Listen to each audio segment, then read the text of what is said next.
Hello.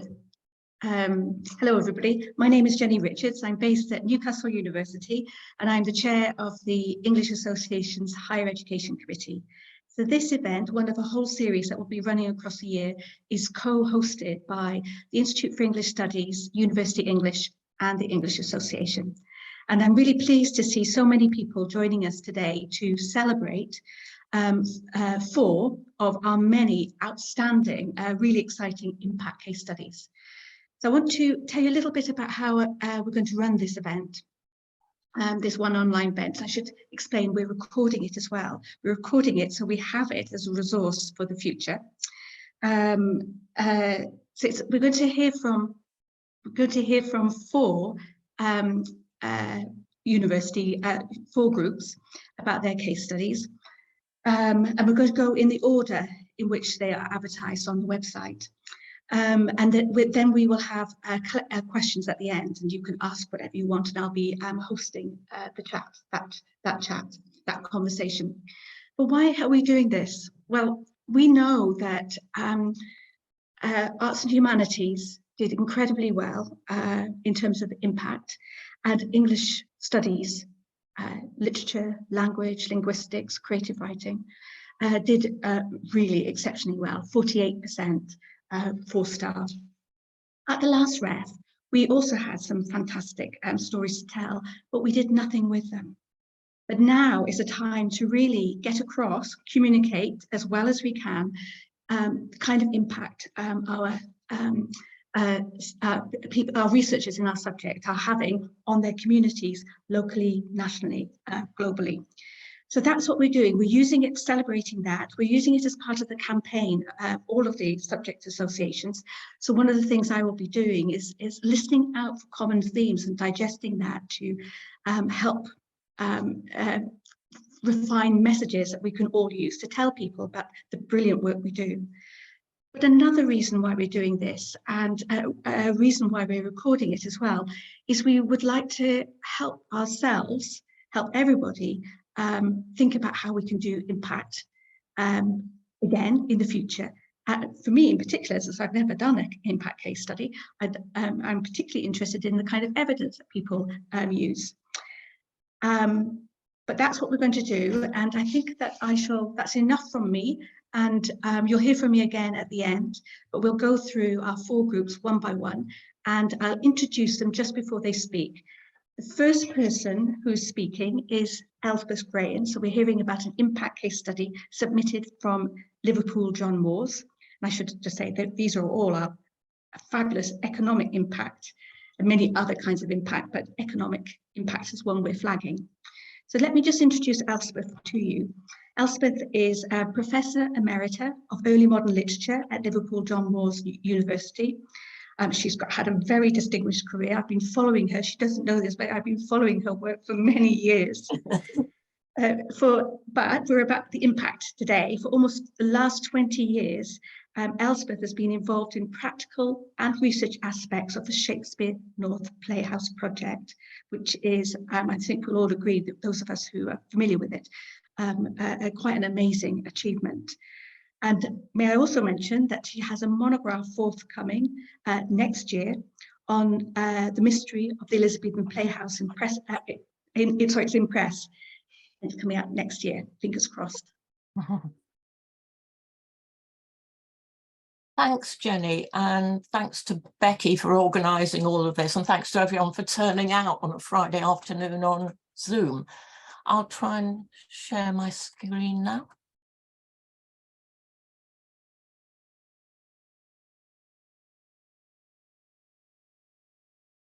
Right, is that working? Excellent. Right, Shakespeare North. I should explain what it is, first of all. So I'm going to sort of begin at the end. It's a heritage-based urban regeneration project. It's based in the very small town of Prescott in the borough of Knowsley, which is on the outskirts of Liverpool. And the central aim of the project was to build a modern theatre and community hub that also contained within it a replica theatre that celebrated the rather obscure performance history of Prescott and Knowsley. And so we wanted to create a replica of the theatre that once existed in Prescott, or at least a theatre to commemorate it. So if I begin at the end, the slide you see shows pictures of the theatre now it's open, which it opened last summer after the ref. Outdoor views. As you can see, there's a concrete box in the middle of the outside building where the star is, and that contains a replica of Inigo Jones's Cockpit in Court theatre from Whitehall. I can explain if people want later why we're doing that theatre. And there's an architectural design in the middle to show how it sort of nestles inside the modern building. The theatre has two formats. It can change from one to the other, not overnight, but it can have two formats. One is the format it opened with, which is the cockpit format, which actually dates back to the 16th century when it was used in that sort of way. And the other format is taken from Inigo Jones' designs of 1629-30. So that's how it ended, and that's what it was all about from the beginning. But if I go back to the beginning, it actually started in 2004, so long before actually ref impact case studies were even a twinkle in the eye of whoever it is who designs the ref. It came about because Liverpool was chosen to be European Capital of Culture in 2008. The choice was made in 2003. And so a colleague and I, in a completely bonkers way, it has to be said, decided we'd make a replica theatre or make a commemorative theatre in the little town of Prescott to mark its performance history, and we'd do it for 2008. In fact, it took much, much longer than that. And as I just said, it opened last summer. But it was always set up as a regeneration project. The borough of Knowsley always comes out in the deprivation indices as the second most deprived place in England, second to Middlesbrough, which is the most deprived. It has appalling levels of poverty, very poor life chances, a noticeably low life expectancy, multi-generation unemployment, and high crime rates. And above all, or worst of all, it has the nationally lowest level of educational attainment. There's actually no sixth form provision, no A levels at all in Knowsley. And half of the children actually go out of the borough for the secondary education. So it's the council's long-term aim is to actually improve that. And so when we pitched it, we always pitched it as a regeneration project to bring visitors into Prescott and Knowsley to actually try and boost the economy, but also to help with things like education and generally to give people a sense of pride. My particular aim, well, one of my particular aims was, because I've taught people from the borough and so on, I know everyone refers to it as a rubbish place. And I thought children shouldn't grow up thinking they come from a rubbish place. They should realise there's something special about this place. So that's what it was about.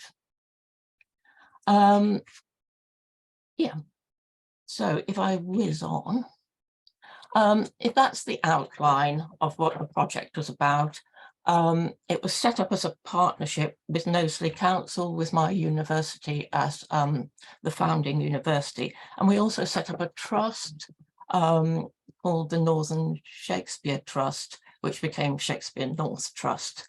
And I worked with a lot of other people in all of this, in the trust, and most noticeably with Richard Wilson and Keith Hanley from Lancaster at that time, and a lot of people from the council and from the community. There are hundreds of people involved in this, even though there's only me here today to talk about it. Right. I'm going to whiz now to the impact case study, if that gives you the bare bones of what it's about. It was incredibly difficult to even contemplate writing the case study. I'd been working on it since 2004, and even just using the dates of the ref, there'd been so much that had happened, so many people that had been involved, just how to choose anything was difficult, and how to summarize things was difficult.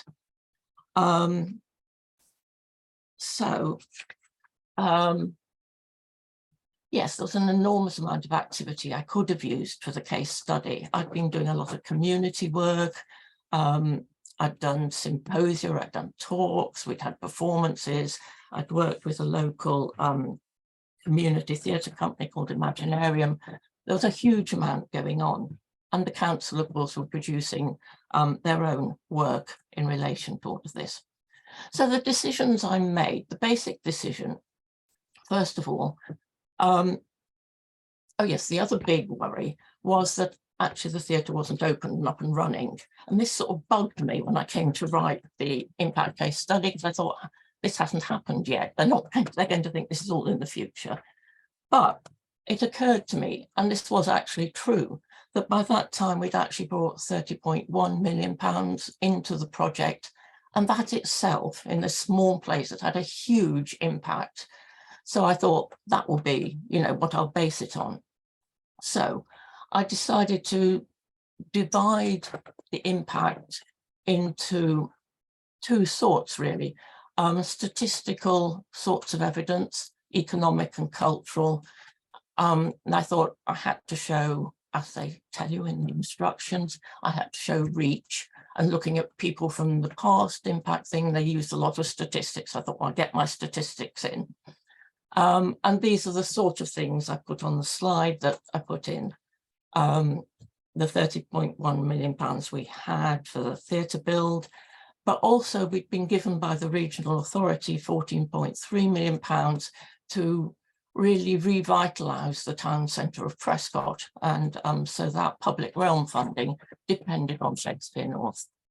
And then I went through what had been happening in the last couple of years. It was a very depressed place. There were actual porn, not sex porn, porn, money porn shops scattered along the high street. There were lots of derelict shops. And those had begun to be turned into restaurants and bars. We were also linked with other organisations restoring the place and so on. There were jobs that came out of the build, and actually there were 1,500 new homes were built in Prescott on account of the fact it was now seen as a place that was on the up, that there were things happening there. It was going to bring people into Knowsley. So that's all there. And I've also given some just statistical evidence about cultural impact, just numbers of people who'd been involved, which were actually fairly huge. I mean, thousands of people were coming as audiences to the community theatres and performances, and even just to look at a little exhibition of Shakespeare in costume. So we had a big community involvement. And then the other part of the evidence, I thought I should give the flavour of it. So out of all the things we've done, I just chose two things. One was some community symposia, and I chose those because actually they came from a community demand. We've done a big sort of academic and local influencer type thing, hosted by the Countess of Derby in Knowsley Hall.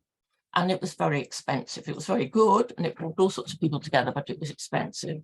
So members of the local community started emailing me and saying, couldn't we do something cheaper in Prescott itself? So we did. We started doing, every other year, we did a community symposium. And in spite of a sort of academic name, people just loved them. And they were really extraordinary emotionally. They brought huge warmth out from the community, and being Liverpool Borough, Liverpool people, they all helped with the clearing up, and they chatted to the speakers like they were their lifelong best friend and so on. And then I used another event, Lost Castles, which was actually a borough-wide event, but Knowsley's version was to do a Shakespearean castle, Elsinore, of course. And this involved workshops that taught people how to build a castle out of cardboard boxes. Then the cardboard boxes, the build happened at a weekend. It was built on a Saturday and then demolished on the Sunday. And for this, I actually used a very long quotation, which I won't read out, but you have here, from community feedback. And I thought that was important to include because after all the rather turgid statistics and everything, just to give a voice to the community itself, which is beautifully written and just very moving, I think. So I included that. Corroborative evidence was also tricky. How do I evidence all of this? The main things were letters of confirmation, and those were also incredibly difficult to get. This was now COVID time. The chief executive of Knowsley Council had more important things to do than write me a letter for some university thing. The Earl of Derby, who the story behind Shakespeare North relates to his ancestor, so that's why he's the chair of the patrons. He had COVID himself and so on and so forth. I included Hansard as a personal joke because a friend who's a professor of politics had said to me, I would give my eye teeth to have my name in Hansard. So I thought, since I have my name in Hansard, even though it's only one line, I'll just put that in as my little personal joke. And so that's the sort of corroborative evidence I used. And the good bits and bad bits in my advice, there were loads of problems. It wasn't a bowl of cherries. There were incredible joys along the way, but also incredible conflicts and nastiness.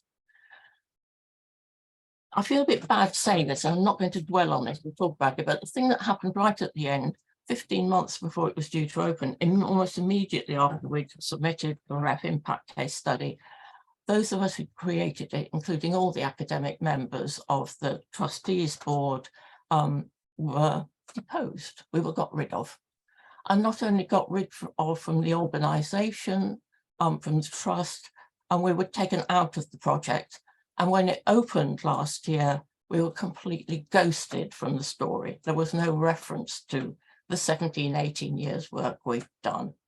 And that was extraordinarily upsetting. It has been righted a bit now. You discover who your friends are. The people actually employ the chief executive of the theatre itself, now they have employees, has put things to right a bit. Local people, the academic community have been very supportive. And perhaps most surprisingly, in a way, the Earl and Countess of Derby have intervened and been very, very kind over it. But I would advise anyone, if you're going to embark on this sort of project, I didn't mean to exit, but never mind. This sort of project that doesn't come out of, an AHRC or a Leverhulme grant is actually much more external and is actually where all the risk is being taken by a local authority. Get everything in writing, and actually, though you shouldn't need to register your copyright. But it doesn't end on that bad note. Things have been rescued. That's it. Thank you. Thank you very much. I'm applauding on behalf of everybody, Elspeth. Thank you. And actually making sure that the work that people do is visible, and the 17, 18 years work in this remarkable project. I mean, it's really important that we make sure that we know about that. So thank you very much. I'm just going to see if I can stop the screen share. Yes. Yeah. Okay, so, oops. Right, there we go. Okay, so I'm going to introduce our next speakers. We've got Glasgow next, and Gerard, are you okay to upload your own PowerPoint, or do you want me to do it? Yeah, yes, indeed, Jen. That's fine. Okay, right. So we've got 4 speakers. We've got Professor Murray Pittock, who's Bradley Chair of English Literature and Pro Vice Principal at the University of Glasgow. So I'm very pleased you managed to find time for us today. Dr. Pauline Mackey, yes, okay, is senior lecturer in the Robert Burns Study at the University of Glasgow. Professor Gerard Carruthers, who's Francis Hutchinson Chair of Scottish Literature at the University of Glasgow. So we've got 3 speakers, not 4. So, and all 3, I should emphasise, are very distinguished editors of the Oxford University Press Complete Works of Robert Burns. as well as having many other Burns involvement. This is another very exciting economic impact case study. Over to you.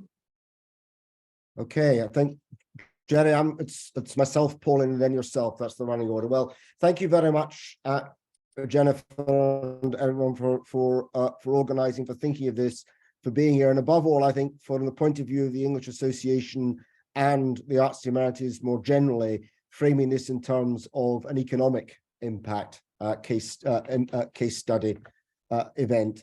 So I'm going to speak to you a little bit about the Burns and the economy side of this impact case study. Part of that derived from earlier work, which was an AHRC grant in its day, from Robert Burns and Global Culture, the Robert Burns Global Network, at a much earlier stage, which was supported by external partners, including NatWest, as they now are, and the Royal Society of Edinburgh. But this itself, this actual study had two sides to it. It was a global side, a global economy and practice side, and a regional inclusive growth side for what is effectively the levelling up agenda as within Scotland, as far as the Scottish government, as pursued by the Scottish government.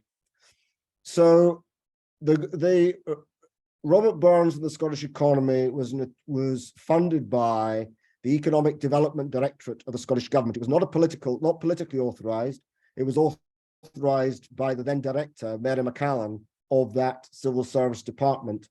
And the aim was to provide a template for showing how cultural tourism and other forms of economic impact could have an impact on regional policy in Scotland, and also how somebody with a global impact like Burns could be how that global impact could be measured to the benefit of the Scottish government, and indeed more generally to the UK government, as it turned out. This involves some methodology. The study involves some methodology which took us some distance away from things that people might associate with English literature, but it was methodology which was regarded as satisfactory, and was run past. Had a very interesting discussion with the Scottish Government's chief economist on it before it was released. There were two parliamentary debates on the report itself, on the subject of the report.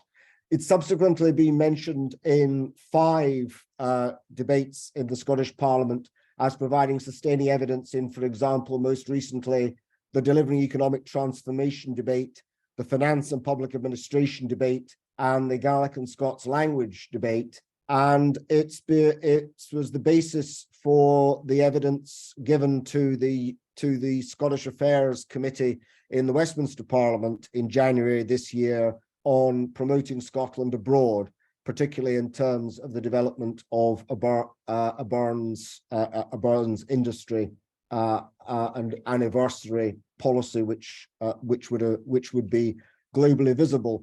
And and from the beginning, I have to say, the Department of International Trade were equally, or almost equally, as interested in it as were the Scottish government.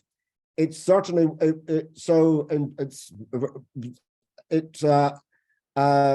was very helpful in supporting the award to myself of Scottish Knowledge Exchange Champion of the Year in 2022, and it also underpinned developing regional growth, regional inclusive growth strategies, particularly in Dumfries and Galloway and in East Ayrshire, as well as having a totally different side of spin out in being utilised for the White House History podcast on Burns and Lincoln, because on the 25th of January last year, because of its reach to Scottish communities abroad. So it had the overall estimation of the global economy model, Burns and the Scottish economy model, I should say, was that Burns was worth £200 million to the Scottish economy, plus another £138.5 million annually. These are at 2019 prices in embedded brand value. That is, people didn't visit Scotland because of Burns, but they wouldn't have visited Scotland had they not been aware of Burns as part of the component of the overall brand value visitation. It's one of a handful of such studies internationally, and one of the key elements and the key drivers that it's geared towards, although I think perhaps because of COVID and so on, the impact of that is yet to be accurately measured, is to increase the cultural tourism mix, because overnight cultural tourists spend 40% more on average than normal, as it were, non-cultural tourists.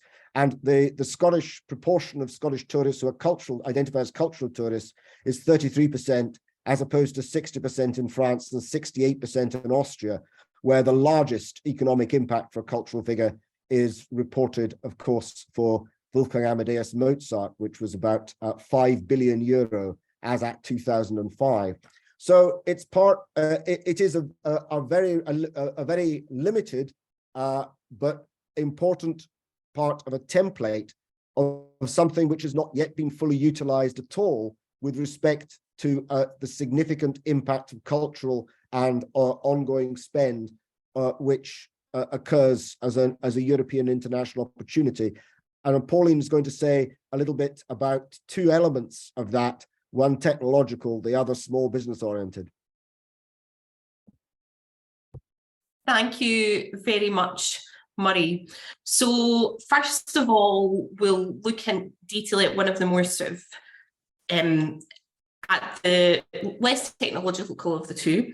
So related to, certainly captured in the research in Burns and the Scottish economy, is our working relationship with an award-winning Scottish subscription company, WeBox. And this is an SME, or a small to medium-sized enterprise, that's exporting carefully curated Scottish-themed gift box to over 20 countries worldwide.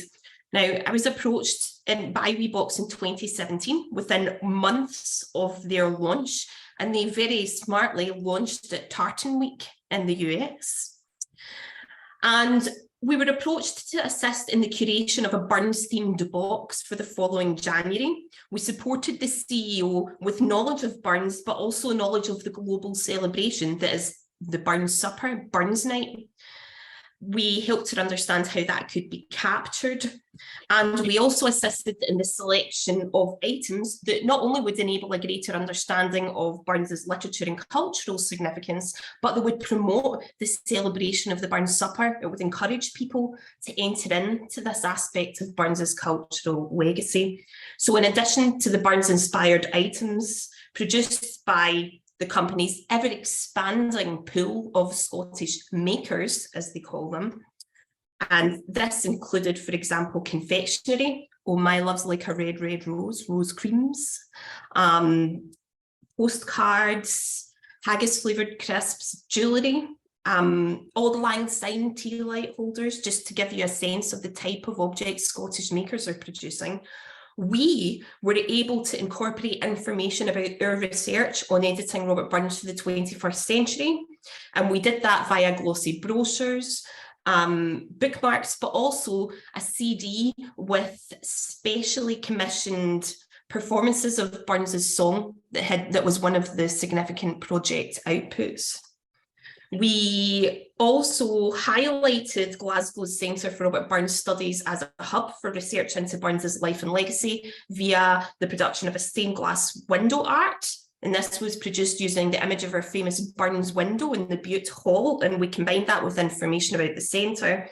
And we also liaised with WeBox and Scottish publishers to create specially abridged editions of CRBS publications. So far, the aforementioned items, Clark McGinn's research in the history of the Burns Supper, he has a strong affiliation with the centre and was a postgraduate there, and my own volume, Burns for Every Day of the Year, have been shared with around 10,000 subscribers worldwide.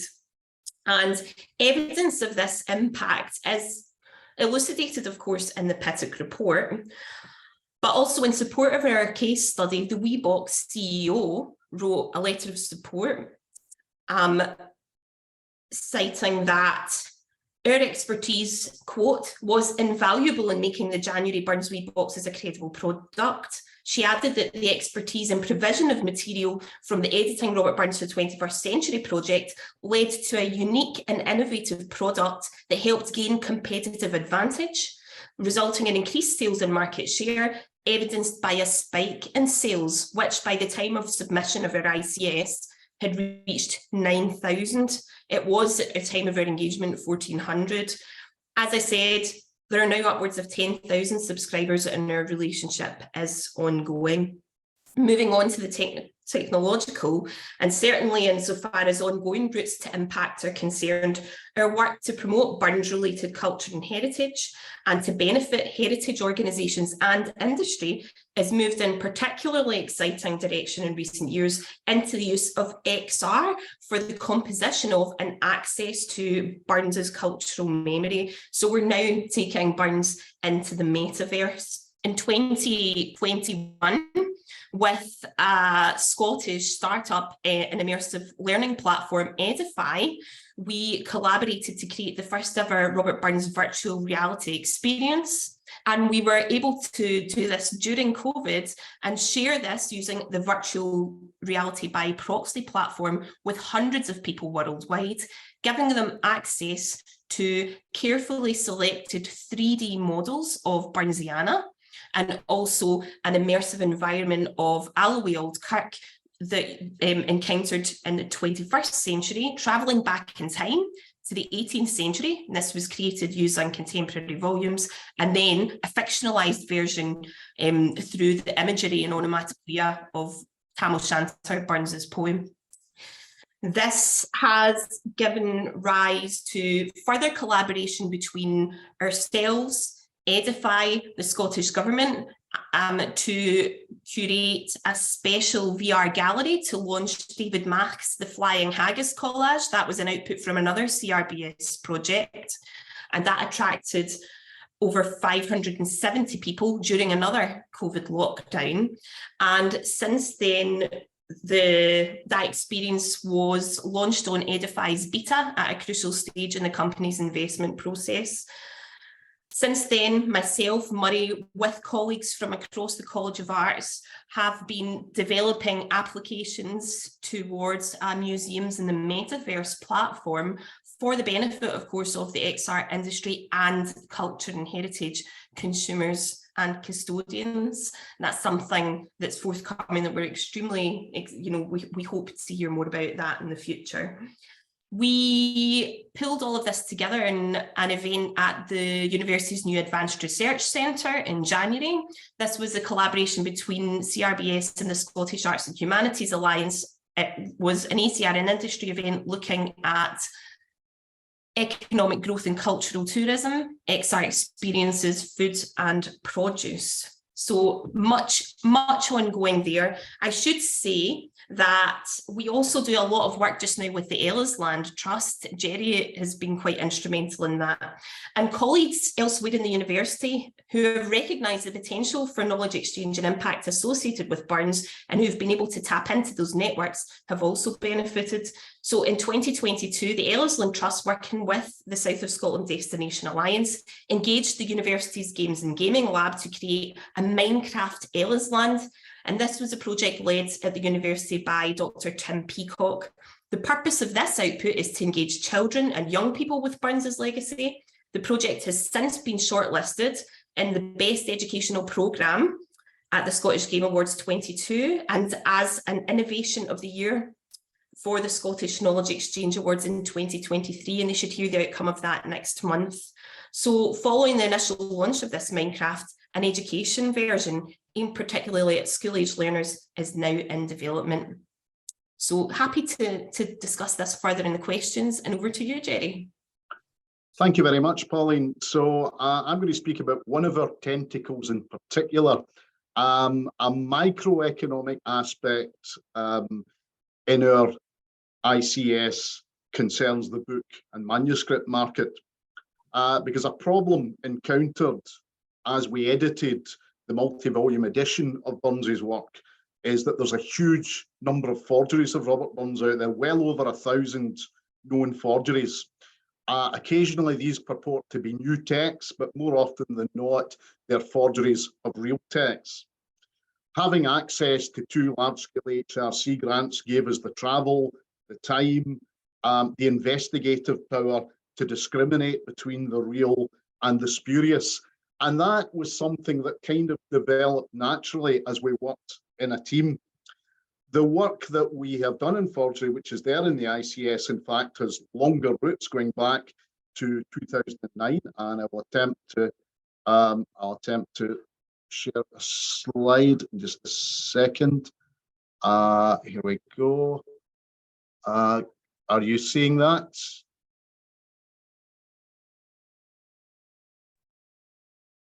Yeah, good. Yeah, So, you can make it. Yeah. From the beginning. Okay. Yeah. So I'm happy to share these slides later if they are of interest. This began with the infamous Highland Lassie note where Robert Burns says, I was about to emigrate to Jamaica.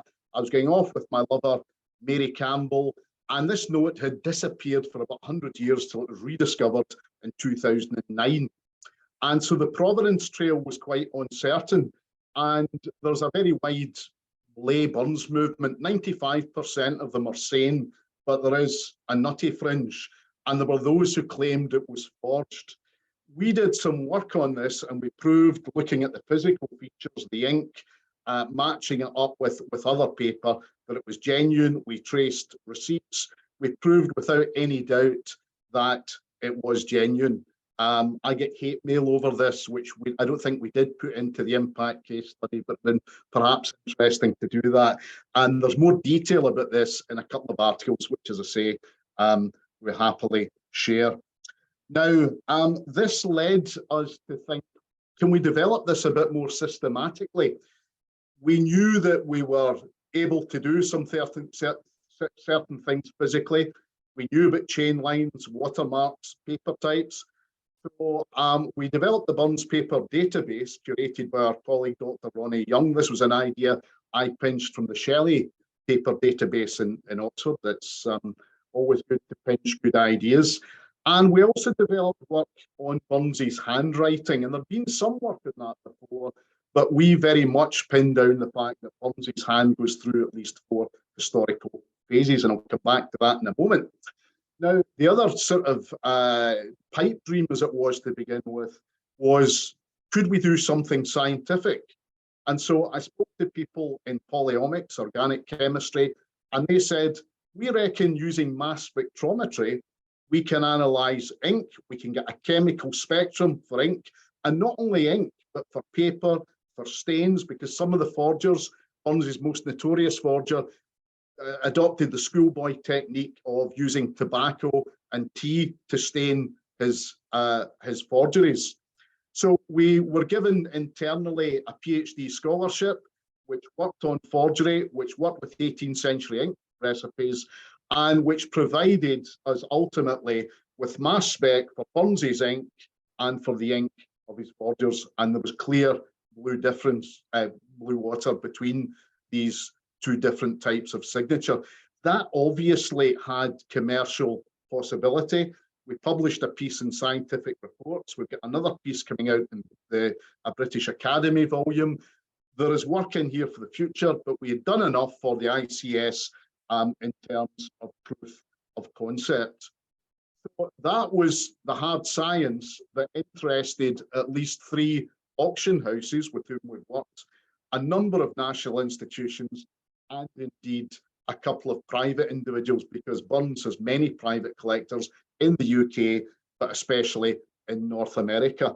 In terms of the handwriting, just to give you a small exemplar, one thing that we noticed in authentic Burns manuscripts, certain abstract ideas, abstract nouns like freedom or Caledonian, Burns would write these in larger letters, and none of the forgers ever noticed this. So there we see an antique Smith forgery below, and freedoms and Caledonian don't have the emphasis that the authentic Burns has. The other thing that they don't notice is that Burns begins his career writing using a straight back D, just as one example. Later on, he loops his D, and the forgers get the chronology wrong. They will produce what purports to be a 1794 manuscript using 1789 handwriting. And we've become real anoraks here because we have begun to develop, this is still under development, but it was enough for the ICS to some extent, a Burns alphabet. And we're doing the same for the forgers. And we've also noticed that every forged manuscript gets the signature wrong. You might see in the authentic Robert Burns signature there, the letter R, the penmanship comes up and goes above the loop in the R. None of the forgers do that. They stop short. There are many other features that we might describe. And when I was writing the second HRC bid for the edition, I realized by that time that there was a tool here that would be useful for the edition and more widely. And so I promised the HRC as an output, a video, Fakers and Forgers, Counterfeiting Robert Burns, and that's available online. There is the link for it. We were also involved in a police inquiry, not for anything that we had done, but where we helped repatriate certain manuscripts to a national institution which had been purloined by an academic, now dead, previously trusted. I will say no more. And of course, that part of the ICS very much was in the kind of confidential bag. So this is work that's already been established, but which can be developed further. We're in discussion with Sotheby's and Christie's and some others, and we hope to take it further forward in future. What we have done already in terms of the manuscripts, the forgeries and the authentic material that we've looked at, the economic value amounts to over £100,000 at a rough cost that we've looked at already. So there we have very much a specific part of that economic case study that we did on Robert Burns and the economy. Thank you. Thank you. That was amazing. Another really full, really many years in the making. I do worry, Jerry, that the next case study we might see from Glasgow is about your impact on forgers. Yes. So our third impact case study is, we've got two speakers for this one. It's Edinburgh Southampton collaboration. It's called Show Me the Money, Improving Public and Professional Understanding of Finance. Two speakers. First of all, Paul Crosswaite, an ex-Newcastle University graduate, I feel I must tell you, but currently Professor of Modern and Contemporary Literature at Edinburgh University, and his many publications have helped shape the field of economic humanities. I wanted to flag that because I think that's a field we will hear a lot more from, thanks to the people on this call. And he was a co-investigator on the Arts and Humanities Research Council funded History of Financial Advice project, of which Nikki Marsh, our second speaker, was the lead researcher, the PI. And Nikki is, I'm sure she's done a lot of things for English Association over the years, many of these kind of events, and your people will be very familiar with her fantastic work. And she's Associate Dean, Research and Enterprise at the University of Southampton. Thank you. Thank you, Jenny. Thank you for organising this. It's a fantastic event and fantastic to follow from those speakers. I think Paul is going to begin, and so, but I'm gonna share my screen. So let me know when that's happening. There.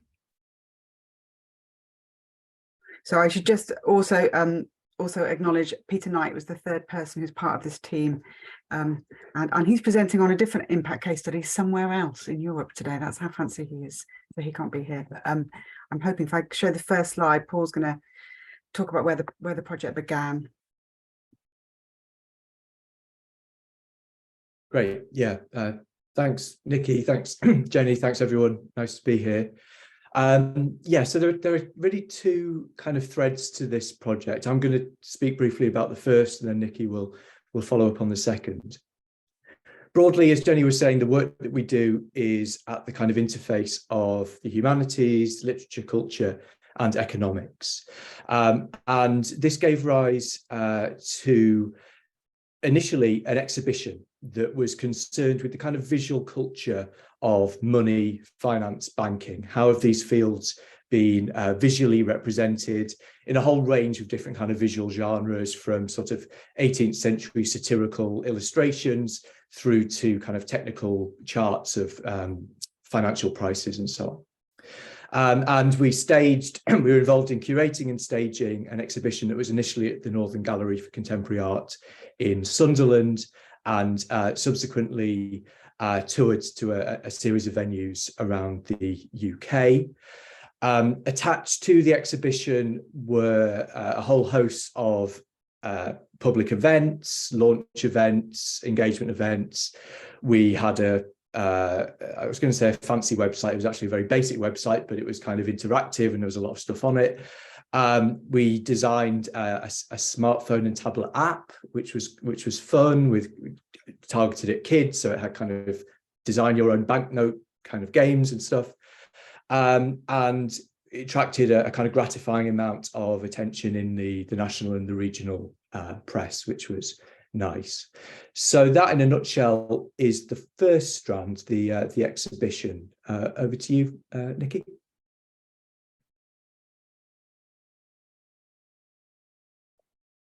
Thanks, Paul. I can't, hang on. For some reason, I can't just move it on. There we are. And then the second project we had, which came out of Show Me the Money, was the History of Financial Advice project, which Jenny's already referenced. And again, that was funded by the AHRC. And our thesis there was quite simple. Our thesis was that financial advice didn't work. Mass financial advice almost can't work. There's a kind of oxymoron embedded in it. You can't have financial advice if everybody follows will make everybody richer than everyone else. Like we know it doesn't work, and we know people keep buying it, and it's a genre that grows exponentially. So our starting point was why are they buying it? What are they getting? What are the promises it's making? And what kind of identities and subjectivities is it shaping? Because clearly the way in which it's thinking about the economy and the way in which it's thinking about the market is important. It is, I mean, the quote that we always use, which we've stopped using because we're embarrassed now, is that it's the biggest genre apart from the Bible. We read somewhere in an historian said it needs to be uncovered. So we say that a lot. There's enormous, extraordinary wealth of material written about how to become rich quickly. So our assumption is that when we looked at this whole genre, there's a team of 5 of us working economic historians and literary critics working from the kind of 18th century to the contemporary. And our assumption was that what we found is that the genre is quite stable. It takes lots of different material forms, as you know, the print culture itself has changed from the 18th century, but the kinds of stories it's telling about how to become rich quick are themselves quite reoccurring. And then what it's doing, it's molding certain kinds of subjectivity. So it's molding this very kind of competitive masculine self that makes certain kinds of subject positions impossible within the genre, even though at the same time, the empirical evidence that we were uncovering was suggesting that, unsurprisingly, around 50% of people who invested in the market were, for example, women. They weren't appearing in the literature, or the ways in which they were appearing in the literature was itself either kind of marginal or problematic. And so what we wanted to do, which was kind of building on the first project, which had that as a kind of implicit claim, we're now making this kind of explicit claim with the second project, was that the technocratic turn of economics, the assumption that economics was always rational, that the assumption that economics was somehow happening outside of culture, was the very thing that we were challenging, and that we were saying that obviously the kinds of economic decisions that we were making are deeply embedded in all kinds of cultural assumptions, and that they are not always, they are far from rational. And even the literature, even the advice that people are given isn't necessarily rational. It's about lots of other things. It's about the occult, it's about desire, it's about compared to wars, it's compared to lovemaking, it's compared to all kinds of other vocabularies are brought in there that we were making apparent. So our relationship to impact with this project was slightly different. And I think that we'll talk about that in a little bit around how you work with partners, in that we were actually trying to change the register of a debate rather than add to a debate or enhance a debate or create a debate. We were actually trying to shift something. And so we worked with different kinds of levels there. So we worked, first of all, we were trying to move the way in which economic education has been taught. It's taught as very technocratic. It's taught as a set of kind of practical skills, as a set of kind of competencies, rather than as something that requires kind of cultural engagement with history or philosophy or language. So we tried to go right to the source there. We work with Young Money, who accredit lesson plans that are used to provide a new kind of suite of lesson plans, saying it's not only about understanding interest rates, although that's not important, but there are other things there too. And we also did a kind of general Future Learn MOOC, which was part of a kind of public conversation that we've been having for some time around what money is and what money does. We also worked with financial providers of financial advice, in two kind of forms. So we work with something called the Library of Financial Mistakes, which is based in Edinburgh near Paul. And the Library of Financial Mistakes is a kind of reference library for the public, but it's also a reference library for those who are receiving financial education. It does kind of CPDs for those in the financial industry. So we work with them in creating this kind of archive of kind of vernacular financial advice and a finder's guide there. And we did talks and presentations there, and they very kindly hosted the book earlier in the year. And we also worked with the Finance Foundation, which is a kind of wing of Demos, and that they gave us access to the financial services industry. And again, we went in and we gave workshops to the financial services industry, both in Edinburgh and in London, talking around what are insights into the ways in which these genres were formulated meant, and particularly in terms of the vocabulary they were using, their assumptions about gender, their assumptions about risk, and why we think that some reflection on that practice might be useful. And then finally, we carried on the work that we'd done before, which was influencing this kind of public debate. So this sort of in fact, Paul wrote an article that was around, how we were asked, how would various characters from famous novels invest, and trying to take out. We were asked to do that in various ways, kind of extrapolate out from, what does Great Gatsby tell us about investing, and that Paul turned some very, very sophisticated, neat turns on giving the journalists the kind of narrative they want, while also getting in the story that we wanted to tell, which maybe financial investment isn't always a route to immediate quick success.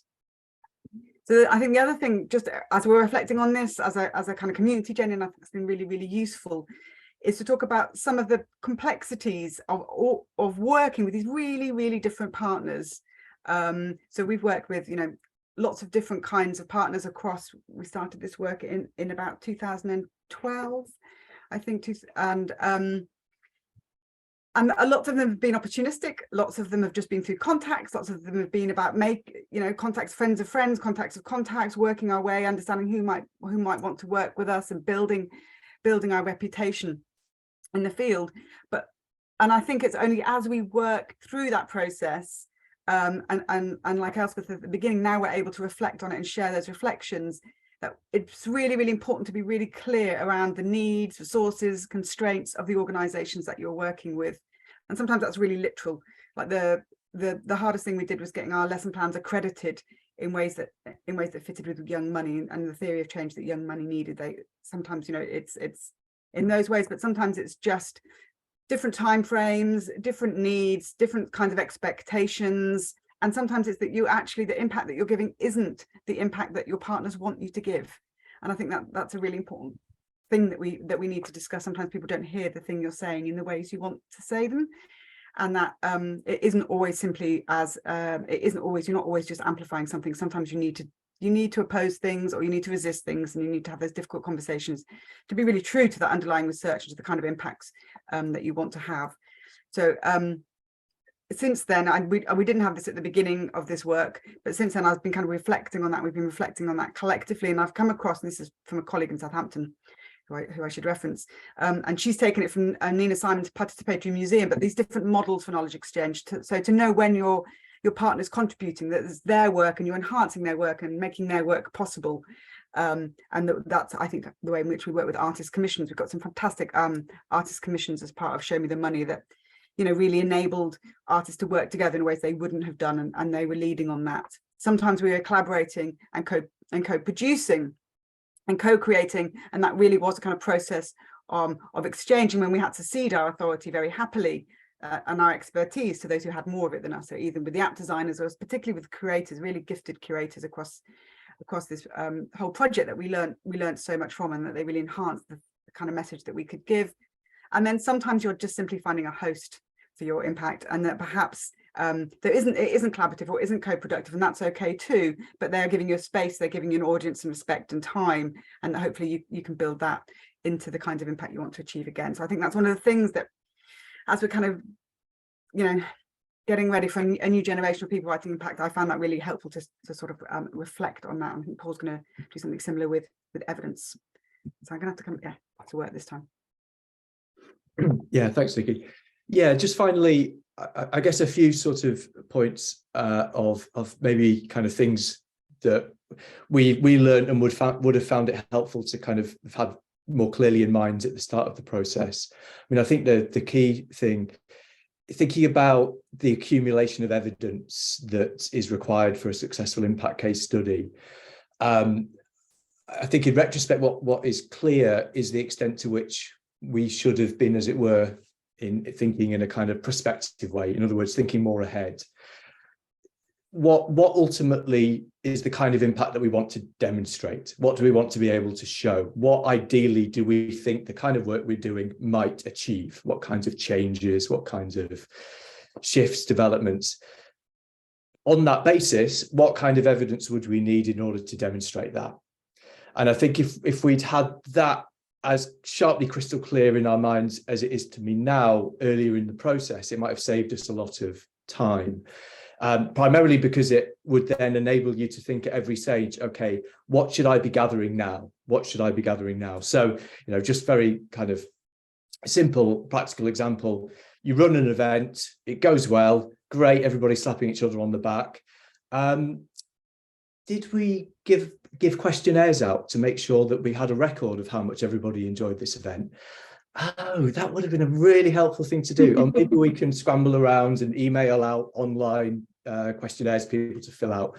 And as it turned out, people generously did so by and large, but it would have been a much easier and more straightforward if we kind of just done it at the time. So it's a really kind of obvious and simple thing, but it's easy when you're planning out the events themselves to kind of just let maybe slip through the cracks. What do we want to be able to show about this event in 4 or 5 years' time, whatever it might be. In a similar way, often the kinds of organisations that we were working with that Nikki mentioned, quite understandably and quite rightly, have no idea perhaps what the ref is, or if they are aware of it, no real sense of what it entails or what it requires. So having a conversation with partners about, okay, this is what we're looking to do with this work that we've been doing collaboratively. We want to orientate it towards this assessment of university research, and articulating to them what is the kind of language that REF operates in, what are the kind of criteria, the kind of frameworks that it's deploying, and encouraging and finding a way to work with the partner so that they're able to articulate in something like a testimonial letter, for example, what you did together in a way that is kind of legible in REF terms. So I think not kind of assuming that they will know what to write. Can you write us a letter for the REF, please? But really explaining to them what the REF is, what it looks for, what kind of thing will make sense to a REF panel.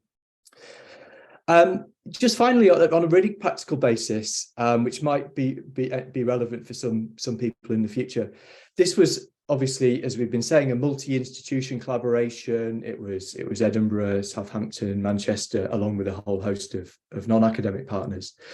But given the way in which the REF operates, obviously we produced our case studies individually on an institution by institution basis. This presented some challenges. We wanted, on the one hand, to make sure that it was clear that we were submitting essentially the same case study. We wanted there to be a sense that you could look from one case study to the other and see that broadly this was the same project. It had the same kind of ethos, the same goals, the same underlying philosophy.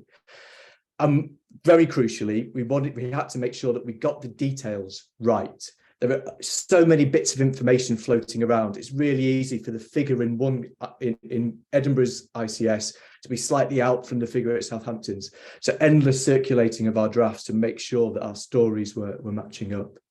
But at the same time, I think we all felt that it was appropriate for our individual case studies to have different emphases. Maybe one of us led in a particular area, and that was where we felt that we'd worked particularly closely with a partner and made a particular contribution, somebody else in a different area. So a sense that there was a consistency, but we were able to kind of personalize and individualize our submissions as well, so that it wasn't a kind of simply a cookie cutter exercise from institution to institution. Anyway, I hope that's of some interest or use. Thanks for listening, everyone. Cheers.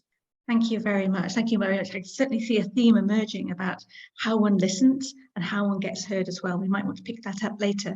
In that spirit, if people have got questions, we will have time for questions. You might want to start putting them in the chat or start formulating them now. But we're going to turn now to our final pair of speakers, my absolutely wonderful colleagues from Newcastle University. The topic is Poetry as a Driver of Business Innovation, West Park Residential Development. And we've got two colleagues, two people telling us about that wonderful piece of work. Bill Herbert, who is Professor of Poetry and Creative Writing at Newcastle University. He's an award-winning poet. I think I found 7 on the website, Bill, and still counting. He's head of creative writing and assistant research director. And our second speaker is Professor Whitehead, who's Anne Whitehead, who's Professor of Modern and Contemporary Literature and the Director of Research and Impact in the School of English Literature and Language Linguistics. I just wanted to slip this in because it only came out a few weeks ago. Her latest monograph, which I think it deserves a mention because it's very recent, Relating Suicide with Bloomsbury Press Academic. Okay, over to you guys.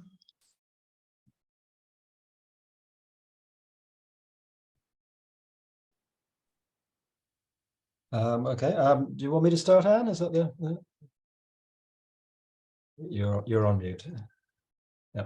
Okay, well, I'll employ those useful 3 words at the start of any presentation. I'll be brief.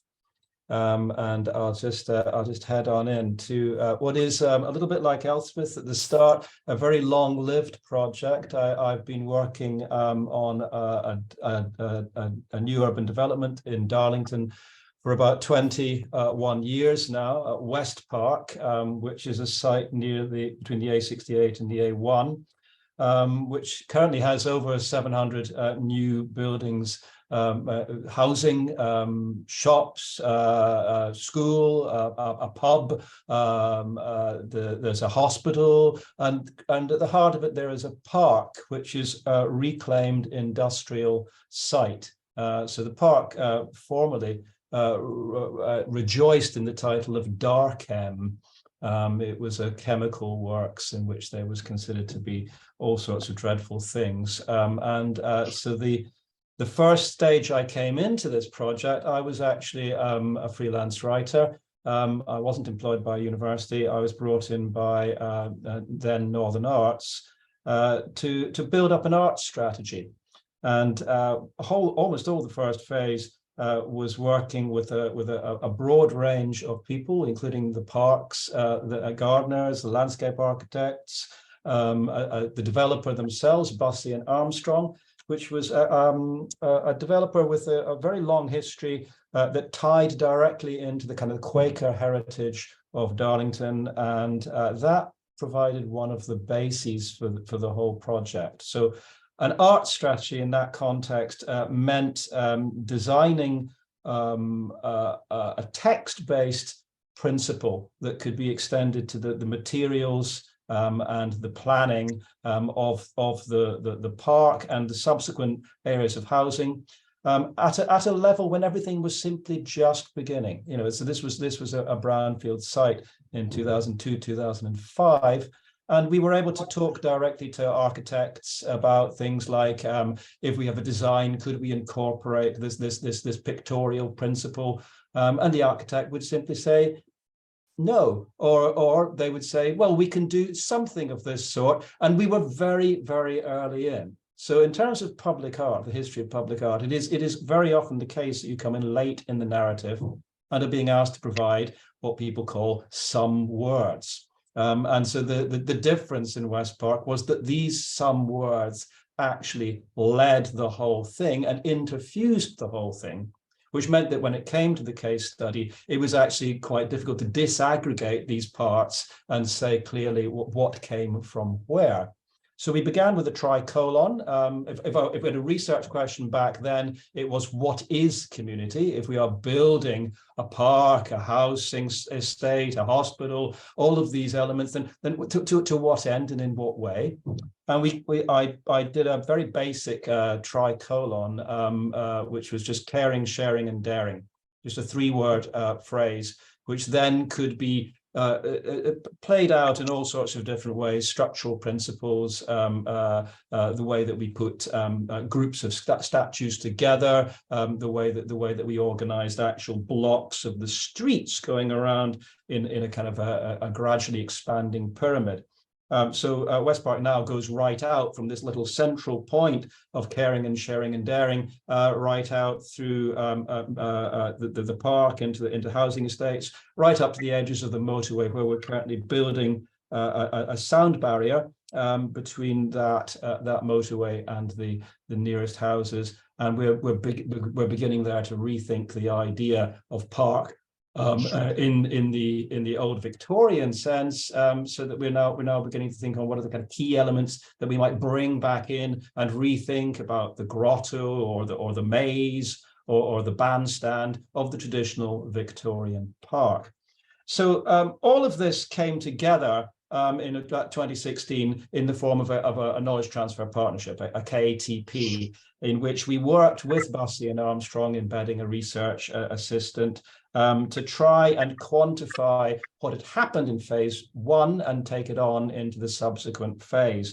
And this involved working with a whole series of colleagues in Newcastle University. So just as I've been working with stained glass artists, a blacksmith, a landscape artist, now I was working with a sociologist, an archaeologist, another landscape architect, a composer, because we started working with a local brass band.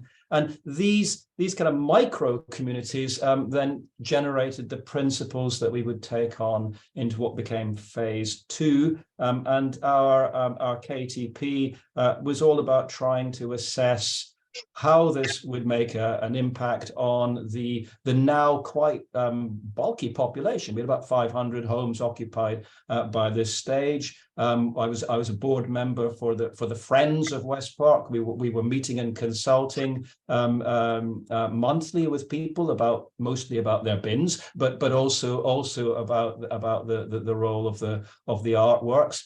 And so we began survey work to establish the economic basis, which I think is the kind of key thing here. Can you determine whether an art strategy adds an actual monetary value to a site on this particular scale? And we found that it was quite difficult to get people to separate out. They very much liked the idea of there being a park. And when you asked them about why they liked that, they would start talking about things like ambiance and atmosphere, and they would then kind of when pushed on this point a little bit further, they would then say, "Oh yes, there's these artworks, aren't there?" And this was the thing which contributed to it, and this was the thing which we then kind of had to pull out to go into phase two. So we created a document in this KTP, a labs document, which is Landscape Arts and Biodiversity Survey. And you can see that arts is 1/3 of that component. And this was signed up to not only by Darlington Borough Council, but also by the new developers that were coming into phase two. So that this was a kind of very simple incremental indication of impact that everyone was signing up to our percentage of their work being allowed to have this artistic dimension. And I then was in the position of trying to find some consistent way of moving the artistic vocabulary of phase one on into the artistic vocabulary of phase two. Now, by artistic vocabulary, I don't just mean text. We devised a series of street names to fit in with the historical themes. So I was naming streets, but I was also writing couplets, which went on the street signs, and this created a problem because you can't fit a couplet on a conventional street sign. So we had to go to Darlington Council and say to them, would it be okay if we design the street signs so that we can fit the couplets on? And here we encountered one of those very simple things, which we came to call the speed bump, which is if you have a process of incremental change to actual processes that there are existing bodies for, you can't just breeze on through. You really have to consult in a much more careful and considered way how you're going to do this. The classic example of this was when we came to name the pub. I very much wanted to name the pub after the development of livestock in the area, because of course we all know Darlington was the home of the railways, and we probably all also know the Quakers' role in the development of the railways and the sudden creation of this place referred to earlier called Middlesbrough, which kind of burst into existence in the 19th century and suddenly needed to be fed. And so in this same area of Darlington, there are folk doing all sorts of livestock experiments, and we were trying to represent their history in the street names and in the couplets. And we wanted to refer to one particular creature, because what they did when they bred well was they'd taken on a tour around the country. And so they had one magnificent cow, which was like the side of a building, called the White Heifer That Travelled. And we wanted to name the pub the White Heifer That Travelled. And we got into terrible trouble doing this because, of course, they had a man who did that. And the man was somewhere in Manchester and suggested perhaps could we not call it the Lion, or maybe we could call it the Red Lion? How about that? And so we had to explain to them that there was a kind of a rationale behind the park, the street names, and therefore the pub. And so we then encountered the speed bump again. And we had the feedback that you can't call it that because it's disrespectful to women. And we then had to kind of uncode what they meant by this and say, what you mean the heifer reference there. So you've never called a pub, for instance, the Dun Cow then? And they said, oh yes, so we have. And so we then proceeded beyond the speed bump. But all of this was the thing that we had to learn because we were going to talk to a whole new set of people in phase 2. And this is one of the problems with the longevity of a project. Everybody always hits the reset button for every process that you think you have established. The second problem, therefore, is what we've just called the churn, which was between the start of our project in 2002 and going back in to talk to people 2017, 2019, everybody had gone. There was no longer any Northern Arts to support us. The Arts Council Northeast had been relocated to Manchester. Everybody in Darlington Borough Council had retired. Quite a lot of them went in COVID. And every developer we spoke to had no idea what any of the things we were talking about could possibly be. They'd never heard of a % for art. They'd never heard of arts. They'd never heard of public art, none of that. So we had to always build in this starting again process. So one of the outputs for us has been to consider story, narrative, and history. And so West Park is now generated, as it were, its own history. And we're now at the stage where we're moving on to a phase 2 KTP, where we're returning to how we're going to consider the national context in which this regional event has unfolded. And there, of course, we're going to want to think about the role of SMEs, which we've spoken about earlier. Bussey and Armstrong is a particular size and has a particular flexibility, which enables it to absorb the impact of the KTP. So we were able to change their advertising. We were able to change their approach to their own story, their own history, and their commitment to developing artworks without the support of any arts organization. So an SME is a very important size if you're thinking that you're going to produce an artistic impact that actually has an economic benefit. So one of the things that we're looking forward to there is a national audit where we can hit some of these markers going forward. So I fear that I'm about to bust my own limitations there of being brief, and so I'll just pull it to a close there. There's an awful lot of things that I could now tell you, but I think Anne probably wants to tell you something too. Thanks, Bill. So I came into this really as impact director and thinking about how to marshal all of this into the genre of the impact case study most effectively. And so really we made the case on two impacts. And so first of all, we talked about the impact on Bussey and Armstrong, the building company that is responsible for West Park. And there we were talking about the ways in which Bill's research enabled them to kind of sort of fed into their marketing and branding of the company, and also and we were thinking also about the ways in which they were reorganizing the company to some degree in response to some of the things that were happening as a result of Bill's work.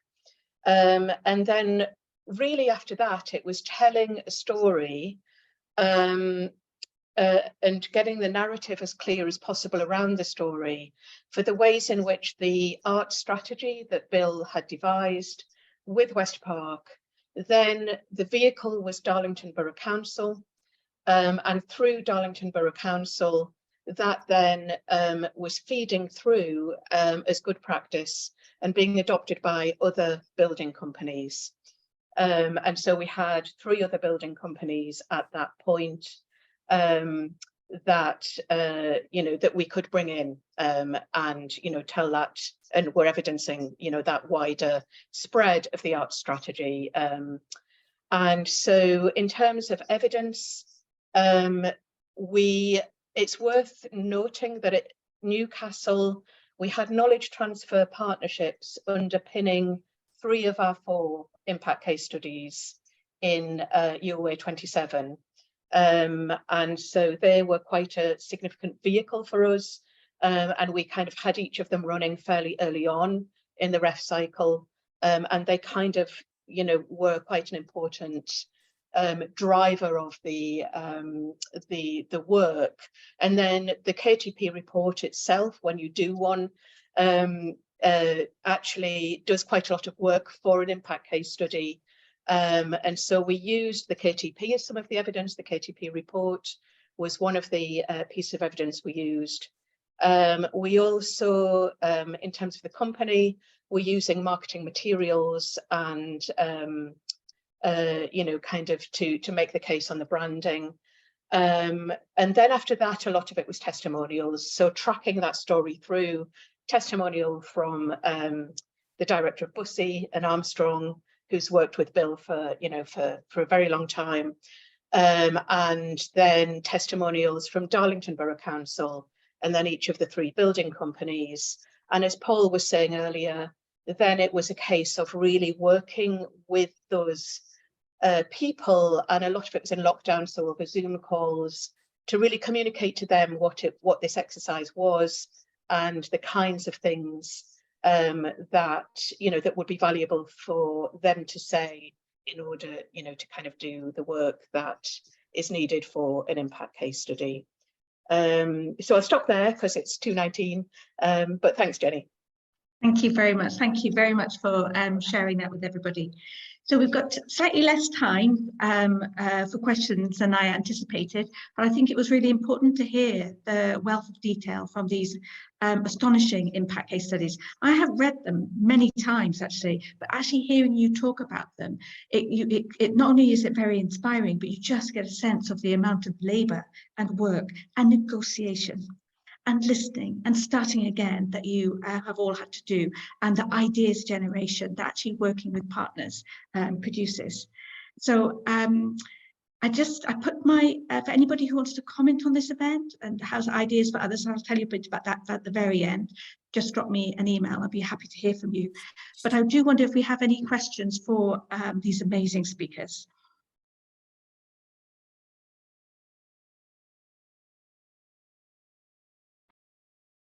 I'm keeping an eye on the chat. I can't see everybody's hands. If anybody wants to ask something, you can speak up. Okay, so I am going to go because I do have something that I wanted to ask. Kept coming up actually, it's about visibility. So Elspeth started me thinking about that when she talked about how the academics were sort of lost from the project at a very late stage.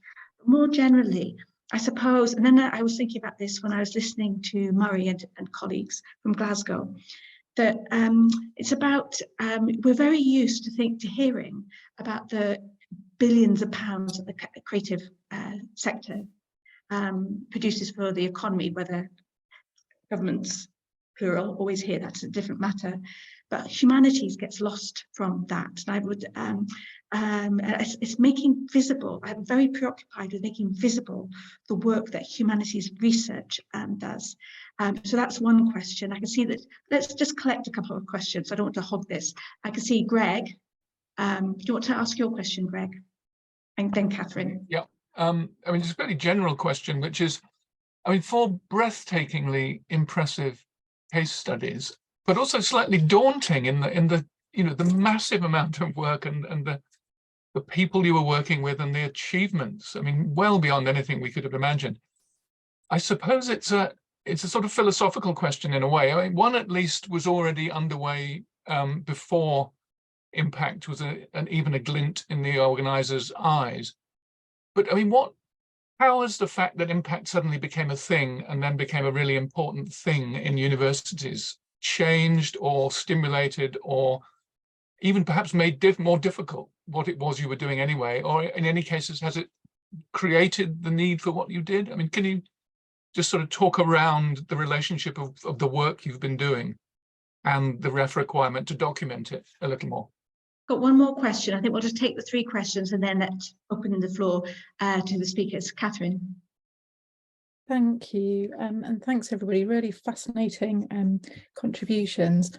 I wonder if I guess it builds on Greg's question, and I was just wondering sort of what practical support was in place, sort of building on Greg's sort of observation of the huge amount of work.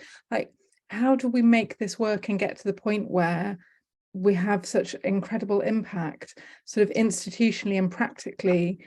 Were the things that really helped that people put in place around you? Were the things that didn't, or that you found, like, how did you actually get this work done?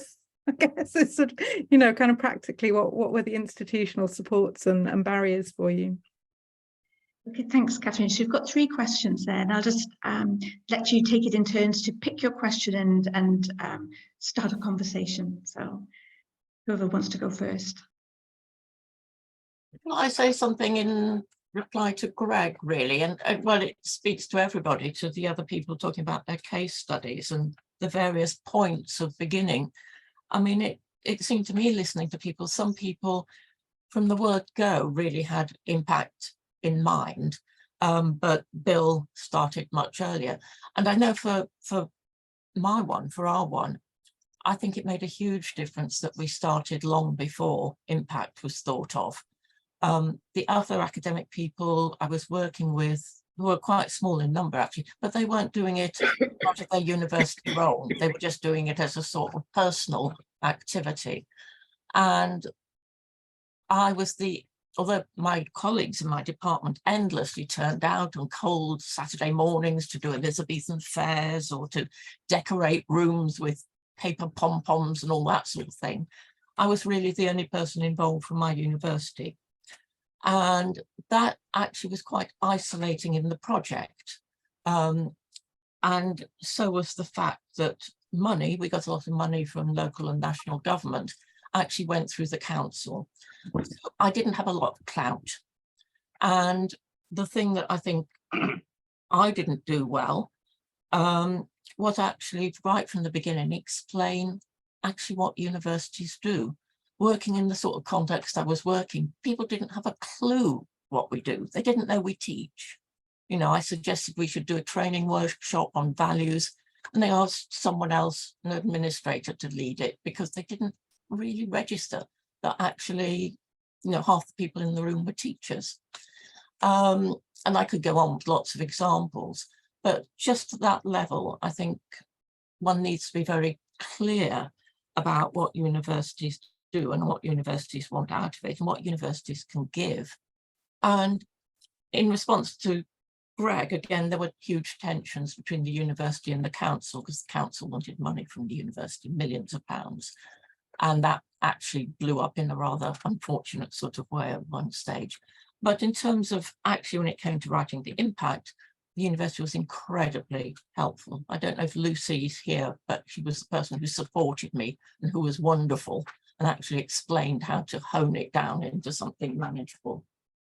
So I think Elspeth, it sounded you have a really hard time, and I'm even full of admiration, full of admiration than I was listening to it, how you've actually, more or less created creation ex nihilo. I think I would have to say that we have been more fortunate. I mean, I think we'll do it with my colleagues, but I'm pretty sure they would agree that impact is something that we think of and breathe without having to go it to be required in REF or UKRI outcomes. But we've also been very fortunate in the sense both of close working with the city, in the sense that Glasgow had a joint appointment with Christie's the Auctioneers as long ago as 12 years ago, that we hosted the first Arts Industry Day with about 90 external companies in 2013. So there's been a great general level of support, but also particularly for Barnes, I'd have to say that we owe a debt to our principal, Sir Anton Muscatelli, who has been a tremendous support for the Barnes Centre for many years, partly because there's a really strong crossover with our alumni and development relations and the raising of money both for the Barnes Centre and the university more generally. That's not the only reason, but it certainly hits a sweet spot from the point of view of supporting academic and impact endeavours in the context of general university financing. I don't know if you want to say more about that, Jerry. Well, just in the sense that, yes, as you imply, we've been fortunate as well as hardworking, and I would sort of counsel against relevance envy in the humanities. What we should do, I think, is work first of all to develop scholarly and critical mass, and the best impact comes out of that.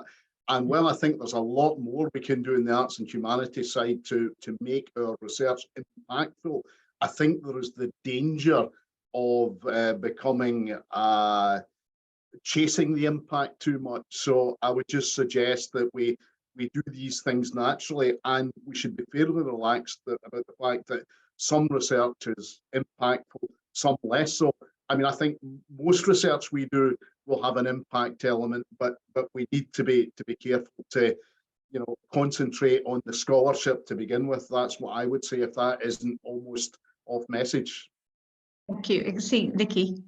Yeah, thanks. I mean, I agree with that. It's really important that we concentrate on the research first. But I guess my sense in response to Greg's question is I'm kind of divided, because on the one hand, I think the impact agenda has been really, really useful in directing resources to people who want to do this kind of work, and that public engagement was seen as kind of a Cinderella thing. It was seen as sort of citizenship or service or about recruitment in some ways, and wasn't taken seriously, and our partnership, our KE work wasn't taken seriously, and the impact agenda has meant that it has been taken seriously by our institutions in terms of support. I'm an associate dean, so I'd say we give brilliant support, but really we should ask my colleagues what they would say about those. But yeah, it has changed the way in which we think about value and knowledge exchange. But my caution comes partly from what Jared said, but also some research really is almost antithetical to the impact agenda, and that kind of critical research or research that is kind of politically difficult in some ways won't have a space there. I think we need to recognize that it suits some kind of research and some kinds of messages,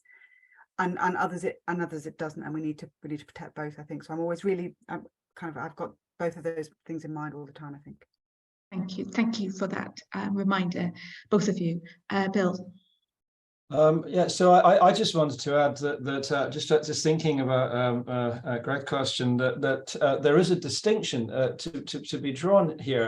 That really what I'm describing is a creative practice that is being assessed and is part of a longer, slower process, which I think in almost exactly the way Jerry's just described leads inevitably to impact. But that I think we probably do have to do a little bit of category division here, and say that, if you're talking about a creative practice, it is first of all an action. It is, first of all, a thing that is being done, and relationship is terribly important to it. It is the most collaborative thing I think I've ever engaged in that it is long and slow to build up trust that will actually introduce the sorts of changes. You do not lead with the idea. You kind of feel your way through the process toward an idea here and there. And I suppose I would just reflect on that as being part of my general trajectory of interaction with the Academy anyway. Is, you know, I came in as a creative writer when that discipline was in a certain degree of infancy, and the practice that I had learned was again a socially collaborative one outside the Academy. So all I want to say really here is that there is within the institution then a need for these types of disciplines to reach out to each other. That it isn't simply the case that there's one homogeneous English studies, which is reaching out to one homogeneous external world. All of these things are much more complicated in their interactions, and this whole process is the way by which we understand that. And I've found it completely invaluable. But the order for me has been very much do, then assess. And it's also very much the case in terms of the support, institutional support, that I need help with the assessment bit, you know, because the doing bit is pretty full on and will involve me for another 10, 20 years if I'm spared to just get on with the work. So the thing that's come over to me very strongly today is these are team efforts. And these teams are very impressive in how they've put together that we've been listening to. Glasgow in particular, I think, is astonishing. But I was very interested in Nikki's account. It's how the team works within the institution and across the institution, not just how we reach out to an exterior delighted body. It simply doesn't work like that. So thank you very much, Bill. I'm very conscious of time. And so we're going to start to draw things to a close. I'm going to stay on the call for a little bit longer if anybody wants to chat. But I think that we should end. I think that Bill's comment about it being a team effort is probably the note we should end on. We don't think of ourselves always as collaborative teams. We think of ourselves often as lone scholars. I think that's decreasing quite a lot, but this is a fantastic celebration of people working together and what you can achieve, the ups and downs, but actually the achievement is astonishing. And we've taken to heart your comment, Bill, about things being about variety and multiplicity. We're not just one single discipline. And with that in mind, we're trying to, with the future events, the next one is going to be on healthcare, and the one after that is going to be on AI and the digital, and then there'll be many more following after that. So we'll have different universities. It's not just types of university, it's single people, types of university, groups of people across the 4 nations. So I hope you will join us for that. But would you join me finally just to thank these colleagues for giving their time to tell us about the astonishing work they have done, which we have to keep making visible. Thank you. You can go and make some tea now, and I'll wait here for a bit longer.